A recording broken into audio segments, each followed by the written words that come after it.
if you're in a pension scheme, whether it's a private scheme or a work-based pension scheme, have you thought about the charges under that scheme? Have you thought about how the charges affect your eventual return? Now, when you see the charges in a pension scheme, it says there's a small percentage of that, a small percentage of that, it's 2%, it's 3%. It sounds like nothing, right? So you think, well, how are these pension fund managers and these companies making money when they're only charging such small amounts? In fact, when I was in the business, the amounts were much higher.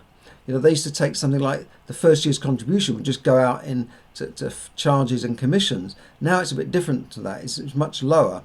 But it's very important, because when you're putting in £100 or $100 a month and you're paying, say, 3 or 4%, £3 a month is nothing, right?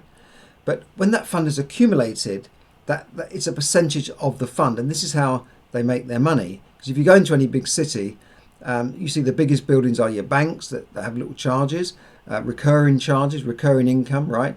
The insurance companies and the pension fund companies and the hedge funds and that sort of thing. They're the big money people on Wall Street, some of the richest people in the world. Now, the average saver in the UK will accumulate a pension fund of over £200,000 in their lifetime.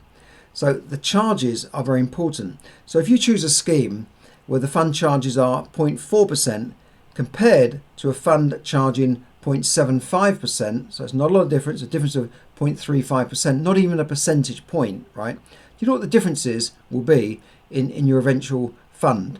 So you're trying to accumulate this fund, and what would the difference be with just a 0.35% difference in charge? The actual amount is £70,000.